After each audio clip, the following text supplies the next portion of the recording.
The three most important qualities that we should have is love what you do or fall in love with what you do. Second is learn, which is becomes more difficult as you grow. Once because you have less time, or you become more arrogant in thinking you know it enough, you don't need to learn more. And then legacy. I think what you need to do as you grow is defining for each year what is the legacy that will survive me, that makes business, people, organization, relationship better than when I came, but set something that is achievable, measurable, and extremely concrete.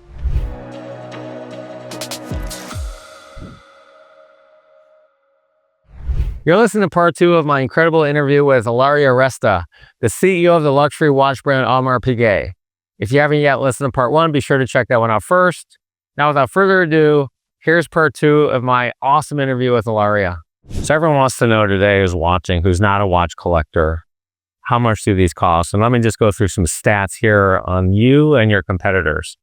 So we start with Rolex. The average price of a new Rolex watch is $13,562. The average price of a Cartier is $6,340. The average price of an Omega is $7,296. The average price of a new Patek is $44,389. The average price of an AP watch is $53,786. And the average price of Richard Mille, which is the most expensive watch you can buy, on average is over $200,000. Who is your typical customer, and what's the percentage between men and women buying your watches? We don't have a typical customer as such, but definitely I can bucket you in clusters, even though I really don't like doing that because there are so many nuances in each bucket. Definitely have the collectors. So we have people that over time are building a very thought through collection. It could be by brand or multiple brand specific complications, or like a lifetime, like a certain century they're collecting. There are different thematics of collection. Then, and they represent the most knowledgeable of our clients and the ones that actually transmit their passion externally. So they write blogs, they are on social media, they are the ones who will spot your watch and comment on it and share it. And it's a very active community, and often they know each other, the big collectors in the world. Then there are people who buy to celebrate a certain stage in their life. People who use watch as a memory holder. So a new promotion, the birth, the marriage. And in this case, watches also represent an emotional connection to the person, to the moment, and they capture memory. And we had, for instance, the other day I just learned, a couple came to our boutique and he offered in front of the boutique managers a watch engraved with "Will you marry me?" to his girlfriend. And it's the first time we kind of assisted to this request for marriage in a boutique. So that was clearly the case of somebody who buy for an emotional connection to the watch and the moment. And then we have the stylers, people who just love how the watch looks. They choose watches for the aesthetic appearance, also for the complication appearance, and they make it a statement for themselves or for others to buy a watch. And then there are many more. What we are trying to do is to have a diverse enough reach to the prospect clients and the clients. In terms of opportunities, we are underdeveloped with women. We are in the range of below 20% of buyers of our watch are women, when we know that by 2030, 45% of women will buy a watch in the industry, mechanical watch. And the scene is changing because in the past, women were not so much into mechanical watches, and now they are getting more and more interested. And what we see actually is with the younger generations of kids, they, at the age already of between 20 and up, they start being interested in watchmaking, and they even bring their fathers who are not into watchmaking into this world. And yesterday we had an event, the son was the one bringing the father and educating the father on the art of watchmaking. And it's interesting because this is an hyper-connected generation that you would say, why would they buy a mechanical watch? And actually they are rediscovering vintage in many areas, including watchmaking. Buying an AP watch is a process. right? One of the things that people like me and everyone else, you go in an AP store, nothing's for sale. You go in a Rolex store, nothing's for sale. I remember going in my first AP store. My son showed me this Royal Oak watch. He had an opportunity to buy one. And he said, it's very hard to get. Like, it can't be that hard to get. I walked into the store, said, hey, I would like one of these. And they look at me like I was from the planet Mars. When I finally did some research, I said, well, I would actually like one of those. I'm in Aspen. I walk into the store. I meet Leslie Cameron, who was great. And again, there was a whole song and dance there, right? I knew I'd done some research that I had to basically get to know her, get her to know me, trust me that I'm not going to flip the watch. We'll talk about flipping in a minute. And basically talk about me and my buying behavior. And I started with, I collect art. So I put myself in a category. I've been an art collector now for 25 years. I don't flip pieces. If you flip a piece, meaning for those people who don't know what flipping a piece is, you go to an art show, your relationship with art galleries that you've developed over the years, there may be 10 or 15 pieces from that show, and there may be 400 or 500 people who want them. So the people who get them get first choice are the people who are loyal customers, who have good collections, and who don't flip the art. Because you can flip a piece of art, and I bought a piece of art from Mihai Nicodeme. Mihai, I love you. Thank you for letting me be a very good customer. And this piece of art was $80,000. And he promised it to me because I had bought a larger piece of art from him, much more expensive, maybe a year before. And he promised me from the same person who painted this painting. And he said, I'll give you the second piece of his next show. The first piece was going to Charles Schwab, who was going to put it in a museum. He's going to donate. So I got the second piece, and it was a small piece of art, but there were several small pieces, and there were 3 of these. This one was the best. So he offered it to me. It was $80,000. That night, he said, the person who bought the second piece will pay you $250,000 for that piece. I could have made a lot of money instantly. I said no. And why did you say no? Because my piece was a lot better than the other piece. Then he came back with an offer for more money for that piece, and I still didn't sell it, right? And it would have been okay at that point to sell it because it was going through the dealer, but I still didn't want to sell it. So I still... And why? How's you know? Oh, I love it. It's in my house. I look at it. I mean, art brings me tremendous satisfaction. Now carrying amazing watches and I have a Breguet. That was the first watch my mom bought me from graduation. I have a Chopard watch, which is cool with a rubber band. My wife for my 50th birthday bought me a Hublot watch, which is my daily watch, which is very, very meaningful. How does someone get an AP watch for the first time? You answer yourself the question. You wouldn't say, I don't want to go in for a 2-hour interview. No, that is not an interview. See, by the way, which he's Leslie's gonna be embarrassed, by the way. But what I'm gonna say, but she's going back and forth, to the back room, and I don't know what she's doing, right? But there's some due diligence going on. I'm not sure who she's calling, but when she came back, for like, now I know she's calling you, and so when she came back, I glanced at her phone, and my website was on her phone, so I knew what was going on back there. So. Sorry to embarrass you, Leslie, but what's the process there? Let me answer you in the simplest possible way. If we were in the business of revenue, all this wouldn't happen. If our obsession and objective is, you know what, let's maximize revenues, let's get rich, let's sell. We are in a business of relationship and passion for quality. And I'm here again to make sure that this way of doing business perpetuates for 150 years. When you want to build a relationship with somebody, you don't go and say, okay, will you marry, if you want to marry, will you marry me to the person you just saw in a bar? Yes, you don't do that. You build a relationship, right? We are in a business of relationship as much as we are in a business of timepieces selling. Because the moment we create a relationship, this relationship lasts for many, many years and beyond you. We receive watches that dates 100 years ago, and we service them and we repair them.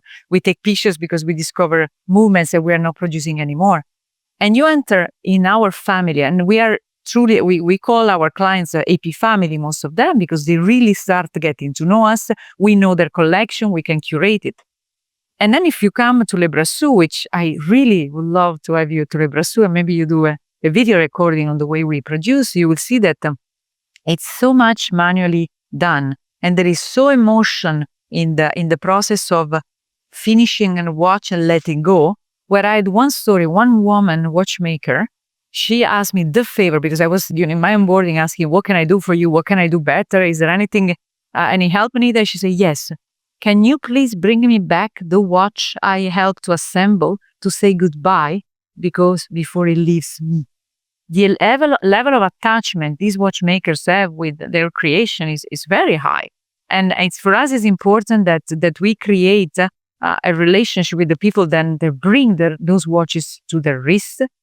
We need to make sure that we give you also watches with the highest standards of excellence. It takes months, if not years, to develop them. So we are not in a transactional business where you buy, you go home, and we don't see each other anymore. This is not our business model.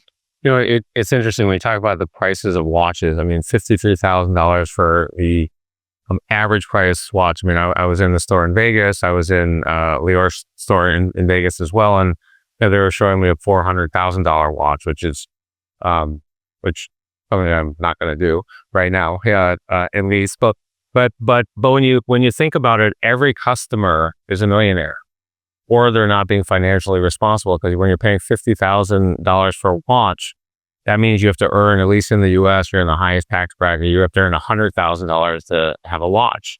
And some of the watches are $100,000, $130,000. So you're talking about a lot of people who have a 8-figure net worth coming in to buy the watches. The figure you mentioned indeed is an average. So we span differently in price. This is not our entry price for watches, but $38,000 is your entry price, right?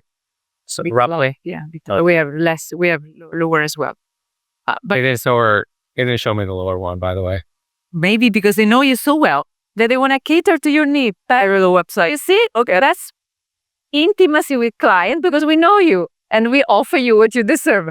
But no, jokes aside, the prices range depending on, again, complications and development and materials.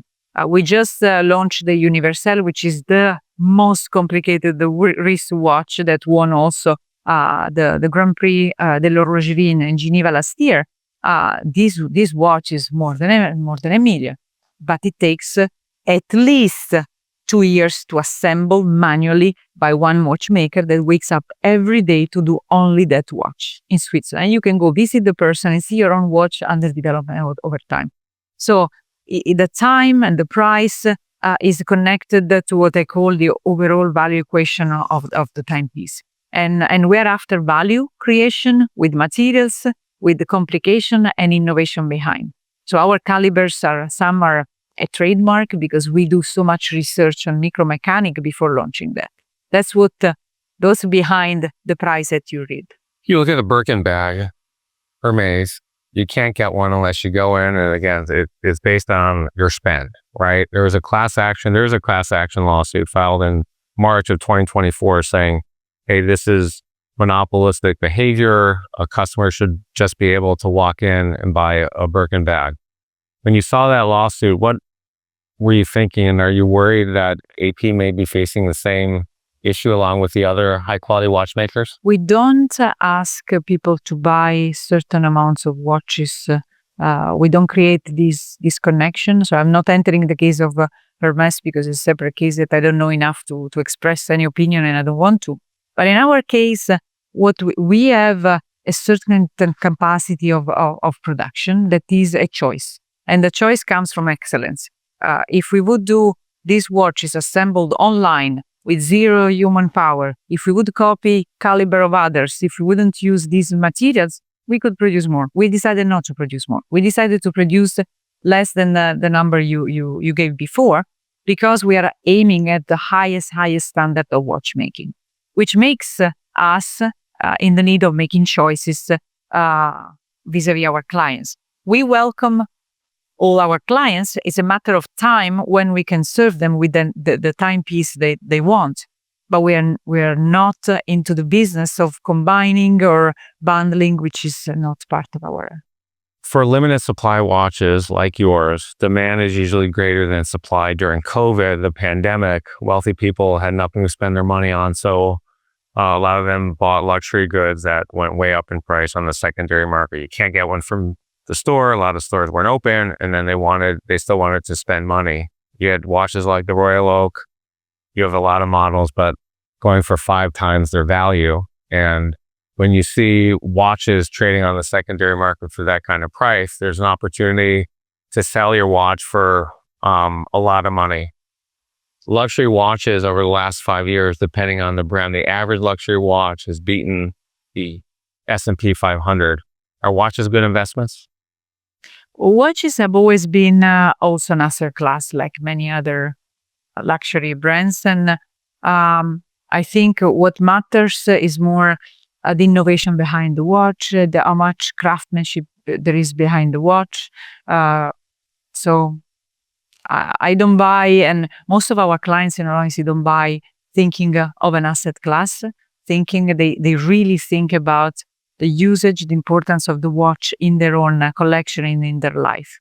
There's a huge secondary resale market for luxury watches. It's estimated to be $25 billion a year. That's revenue that you could be collecting on certain watches that you're not collecting. There's been talk of you starting a secondary watch market, for lack of a better word, where you're reselling these secondary AP watches. Is that happening or going to happen? We're working on a project that has the mission to offer a service to our clients in terms of certification of our watches and offering them the chance to renew their collection if they want, hence sell certain watches. We're honestly thinking still how and if this proposition can work. And if it works in the next years, we will launch it. There's a company slogan which says, to break the rules, you must first master them. Is that true at any successful company? Depends on the company. It was true for us and it's still true for us. We are a rule breaker in a positive sense, in the sense that Audemars Piguet in the history has always been so edgy to go and try to do things that didn't make any sense. And that's what I call it, rule breaker. You don't have to go back too many years ago, but when the Royal Oak was invented, it was a rule breaker across all aspects. I mean, it was in steel, priced like gold, in a huge shape, because at the time the 39 diameter was considered to be gigantic. That's where the name Jumbo came. It was a big watch. In a context where we were at the onset of the quartz crisis.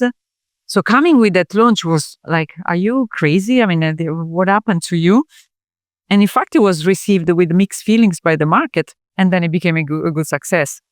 A few years after, we launched the thinnest perpetual calendar, again, in a moment where extremely expensive in a context, because it's the highest complication possible we could do. Instead of focusing on entry price to fight the quartz, we focus on the highest complication to set ourselves to another league. And then if you look at all the marketing campaigns, the collaborations, we have always been if you want, the enfant terrible in the watchmaking industry by doing things that pushed outside of the edges of what was considered normal. And that's the way we work. If you go and come one day to visit us, you will see these personalities in the company. That's why I believe there are certain people who can work at Audemars Piguet, some others cannot work at Audemars Piguet, because we have this witty spirit, this sense of not taking ourselves seriously, yet our job is extremely serious and professional. This constant try to go further, break the rules on materials that cannot be produced there because they will crack. You know, we use the ceramics that can be destroyed easily, that takes a lot of trial and error to produce, and yet we do that. So there is this common desire to go beyond that belongs to us. We've talked about extreme preparation, how important that is to our success. What are 3 of the most important qualities that we can have that lead to our future success? The future in Audemars Piguet? Yeah, what are the 3 most important qualities, ingredients of success as people that we should have? I have mine that I keep repeating all the time, and they're coincidentally three, is love, learn, and legacy. For me, in any job you do, in anything in life you do, I have these three guiding words, is love what you do or fall in love with what you do.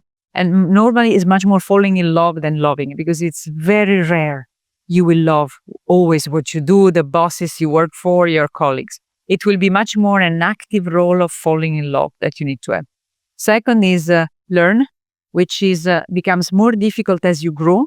Once because you have less time, or you become more arrogant in thinking you know it enough, you don't need to learn more. And learn and make learning accessible to others. Especially now with all the changes we see, what I learned 30 years ago working at P&G is completely irrelevant now. If I would stuck to that learning, I would be obsolete as a CEO. So learn constantly, and then legacy. I think what you need to do as you grow is defining for each year, what is the legacy that will survive me, that makes business, people, organization, relationship better than when I came. It doesn't need to be a grandiose legacy. People say, save the world, reduce CO2 emissions. Sure, if you have that chance, do it. But set something that is achievable, measurable, and extremely concrete as a legacy every year. And that's how I judge my people. In the performance evaluation, the question I have, what's the legacy you left behind that wouldn't be here without you? You talk a lot about women in the workforce. You're one of only 2 female CEOs in the luxury watch business. Tell us briefly, since we're getting to the end of our show, about what you said about cheerless acknowledgement on Women's International Day, and what's your message to women and in the workforce who want to have very successful careers? Find mentors and find the supporters along the way. Don't be shy in asking for help. I think what we women normally, and I hate generalizing because there are different women, there is this fear of asking for help and putting their needs because it felt inappropriate. I think the broader the net you cast to get supporters, to get coaching, the better. The second for me is really be extremely vocal on what you want, because sometimes we are relegated in a role because others are trying to help us. It happened to me when I was expecting my first child. I came back after maternity. I didn't get a job in P&G. I was managing a business, and I came back to become event organizer. I said, sorry, why event? Because we wanted to help you as the first child. You want to be home more often. Maybe the intention was positive. I don't even know.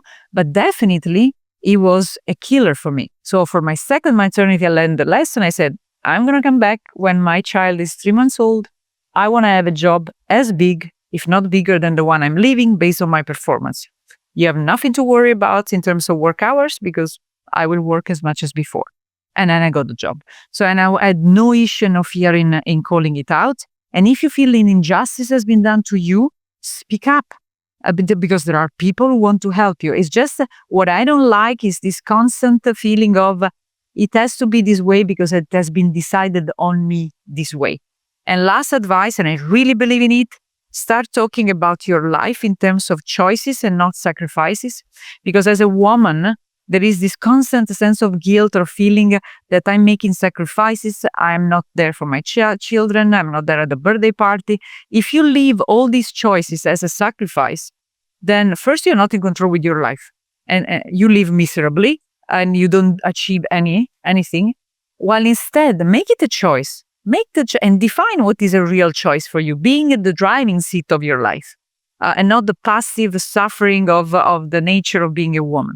That is the advice I give women. You have a huge job. You have 2 kids, teenagers, one nearly a teenager. Your husband works from home. You've talked about the sacrifices on work-life balance and the guilt you have. Do you have any general advice for women or men, stay-at-home men, stay-at-home women, both sides, on what's the proper balance there? Again, it needs to be a choice. When this is a sacrifice, the choice either to stay home or to leave and work, it doesn't work. It's a short term. It creates tensions within the couple, with the kids. And by the way, you said the wrong example to your kids. My role, I see it in a positive way to say, I tell my kids every day when I go to bed, I had a wonderful day. I learned so much today in Miami. I went to see Art Basel and I saw this piece of art. And by the way, the weather is like that. And I send pictures. Yes, I'm not physically there. Yes, maybe sometimes it's tough.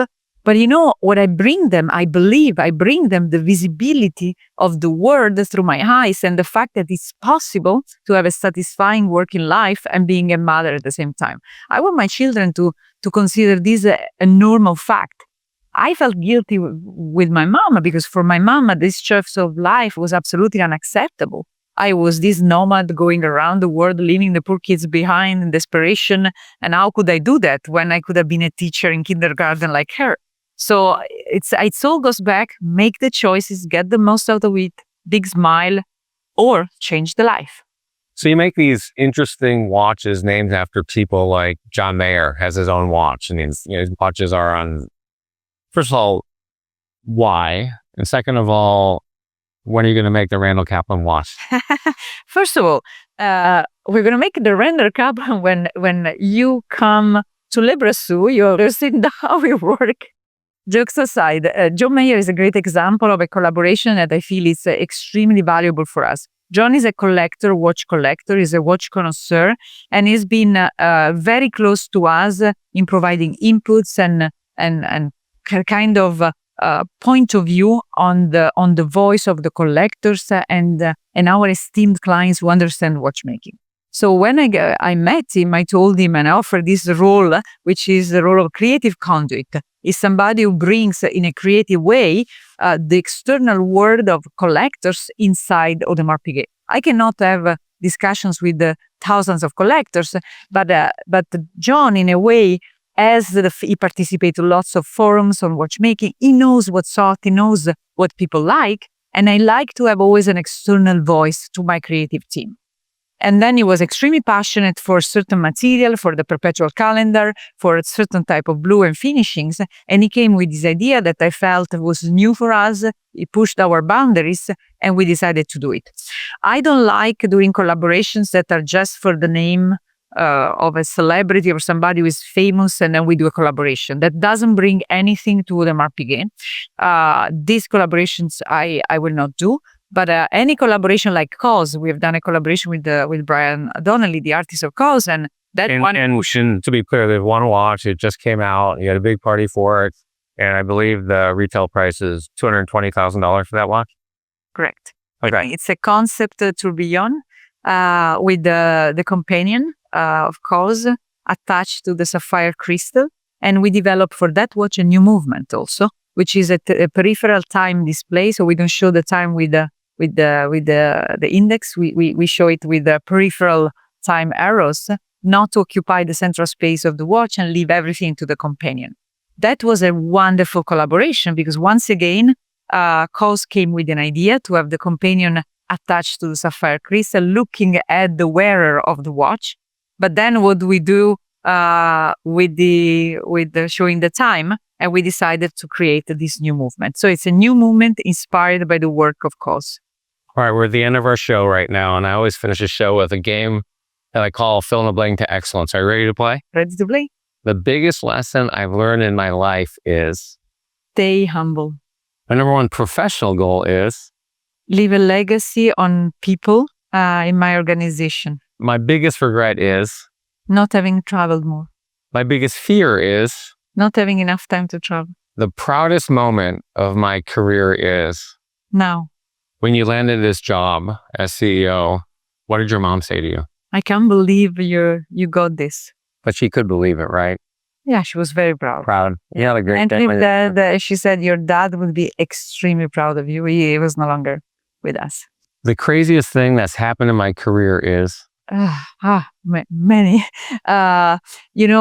When you are surrounded by people that left your team and they went somewhere else, and after multiple years they write you love letters, they bring you tears, is just the most rewarding part of my job. Just to to hear back from people that you think were forgotten, and they're still around for you and remembering you.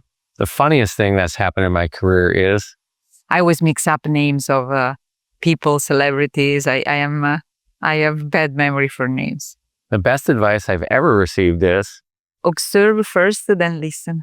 the worst advice I've ever received is You should change the way you behave and your posture. 10 years from now, I'm going to be doing. I hope this job, 20 years from now, I hope I'm going to be doing. teaching, university. If you could pick one trait that would lead to somebody's success, what would it be? A trait, One trait. learning, desire, The most important thing that's contributed to my success is learning, desire, curiosity. the one thing I've dreamed about for a long time but haven't done is Actually, teaching at university. if you could go back in time and give your 21-year-old self one piece of advice, what would it be? Keep changing challenges in your work and leave when you feel comfortable. If you could meet one person in the world alive today, who would it be? My father. That's a beautiful answer. So the last question I actually have two more questions. The one question you wish I'd asked you but didn't is, Oh, it's very difficult, this one. It's all the questions related to my personality. Who are you as a woman? who are you as a woman? Oh no, I shouldn't have done that. It's so personal. I am like a curious cat. I am somebody who really, really lives and breathes knowledge and discovery, places, people. I'm a connector. As a new customer and someone who's new to the luxury watch market, are there any questions that you like to ask me that other potential or new watch buyers would like to hear the answer to? How do you feel like wearing this watch? What feelings does it give you? I mean, I get up in the morning and when I look at the watch that I want to put on today, it makes me feel great. You know, it's not only beautiful and I love looking at it because I like looking at beautiful things. I like art, but it's personal because I'm wearing it on my body. And at some point too, just coming from a humble background, the fact I've done well enough through all the hard work to afford an expensive, beautiful watch like that is very meaningful. I love looking at this watch. I love looking at all my watches. They all speak to me in different ways, different colors. This gold is very, I'm not a blingy person. You know, this has a little bit of a bling bling. But I love it. When I go into your store, of course, I want to buy more. And I was a bit impulsive when I went to Las Vegas, and Lior was kind enough, and I know how lucky I am to sell me 3 watches. I have a pre-existing friendship with him. So I was very grateful for that. But it really is a representation to me of all the hard work and success You've done. and all the work that I've done. And it is inspirational, you know, to go in there. It's like when I started collecting art, I got this, oh my gosh, I really gotta do this. And now I'm feeling that way about watches. AP, I'm just on a mission. You know, I've looked at Patek and it's a beautiful watch. It's not my thing. Rolex, beautiful watch, not my thing either. There's too many, and I like unique watches. I like AP watches. I know this is a bit of a infomercial in many ways, and rightly so. I mean, I'm a huge fan. I'm a huge customer. And I think this episode too, and I really want to mention this. Everyone listening to the show today and all of my podcasts want to do better, right? It's meant to inspire and motivate them to do better. And a lot of that comes with which means they want better jobs, they want better advice, they want to do better, and they want to make more money. And, you know, they want to afford a home, they want to afford a car. And at some point when you can afford it, they want nice things. It's aspirational. And so for me, when I start looking at watches, it's aspirational, you know, for me. So makes me feel great. And I appreciate the question.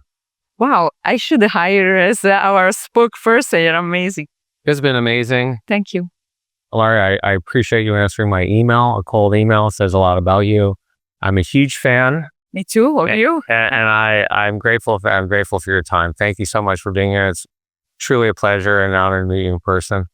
Thank you, Randall. A great pleasure to be here, and I hope I helped somebody to get good advice. Awesome.